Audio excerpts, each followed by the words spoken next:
Shalom warga kerajaan, puji Tuhan. Hari ini kita berjumpa kembali dalam program Daily Devotion. Saya senang sekali karena saya bisa berbagi buat saudara tentang firman Tuhan yang sangat menguatkan bagi saya. Dan saya ingin menguatkan saudara pada hari ini. Saya akan meneruskan apa yang kemarin sudah saya share buat saudara. Kita sedang belajar tentang kehidupan dari bangsa Israel ketika mereka keluar dari tanah Mesir.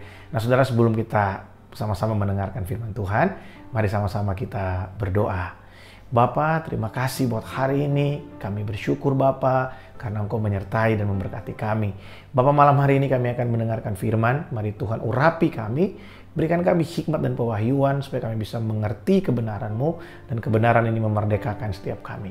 Kuatkan yang lemah Tuhan, pulihkan yang terluka, bangkitkan kepercayaan kami kepadamu. Dalam nama Yesus kami berdoa. Amin.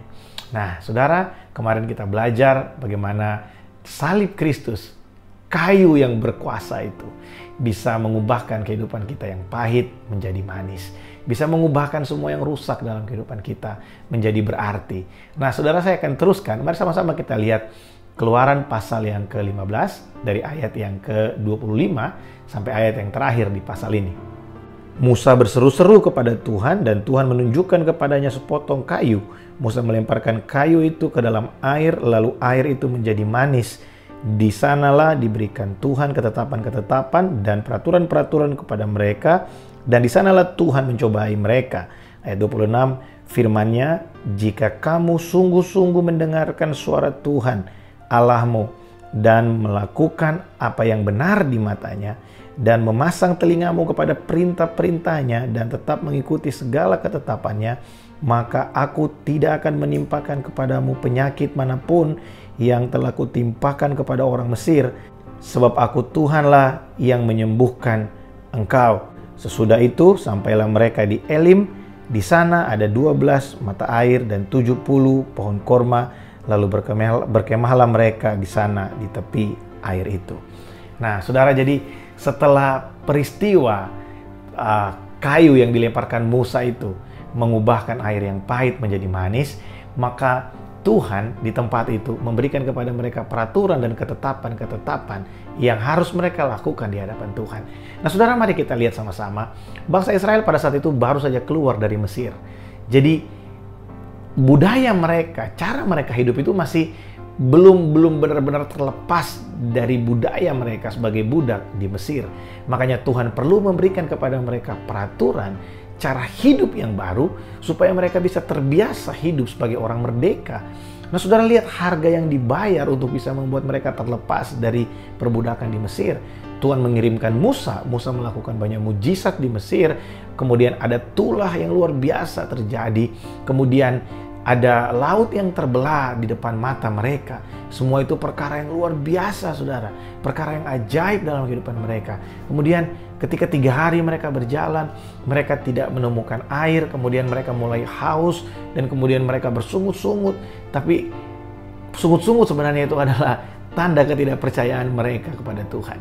Ya seperti yang kemarin saya sharing buat saudara, tidak mungkin Tuhan melakukan perkara yang luar biasa. Tuhan membelah lautan buat mereka, tapi Tuhan tidak menyediakan air. Tidak mungkin.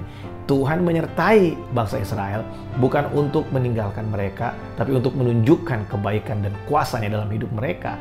Begitu juga dalam hidup saya dan saudara. Tuhan menuntun kita sampai hari ini bukan untuk meninggalkan kita, tapi untuk menunjukkan kebaikan, kebesaran-Nya dalam kehidupan kita. Dia yang memulai segala sesuatu yang baik dalam kehidupan kita, Dia juga akan menyelesaikannya dengan sempurna.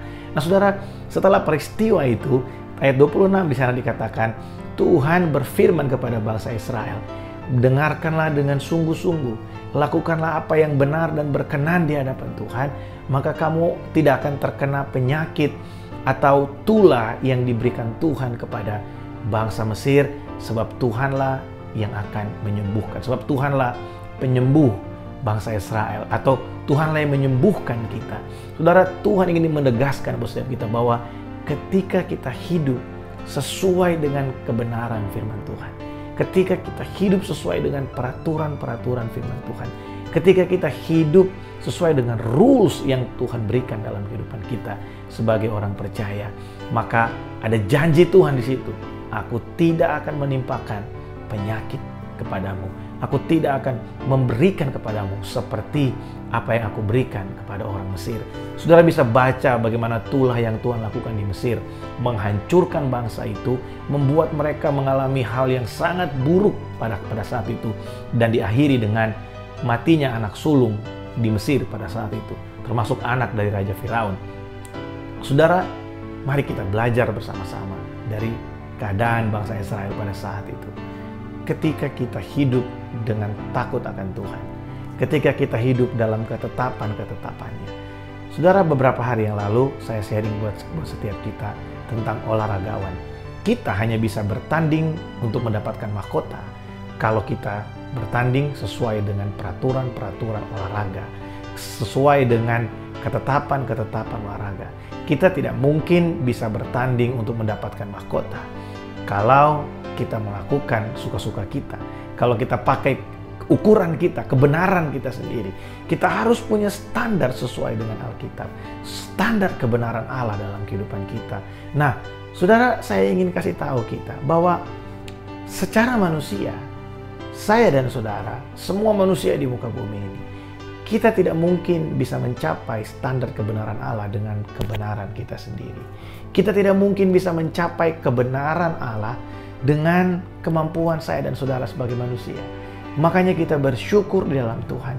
Kita mengenal Yesus Kristus. Dia menjadi perantara kita dengan Bapa di sorga. Dia adalah imam besar agung yang berdiri membela kita ketika iblis mendakwa kita terhadap segala kelemahan-kelemahan kita. Kita bersyukur kita mengenal Roh Kudus. Roh Kudus adalah jaminan bahwa semua kelemahan kita, perhatikan ini, semua kelemahan-kelemahan kita yang kita bawa dari nenek moyang kita, yang kita bawa dari benih dosa yang ada dalam hidup kita, semua kelemahan kita itu dicukupkan oleh anugerah Allah melalui Yesus Kristus, dan Roh Kudus adalah pribadi yang menolong setiap kita ketika kita ada dalam keadaan yang lemah, ketika kita menyimpang dari jalan kebenarannya Allah. Maka Roh Kudus datang, Dia memegang tangan kita untuk kita kembali kepada Allah. Roh Kudus memberikan kerinduan dalam hati kita untuk kita kembali kepada Dia. Roh Kudus memberikan kita satu kehausan akan Tuhan, satu rasa dahaga dalam hati kita, sehingga kita kembali kepada salib Kristus.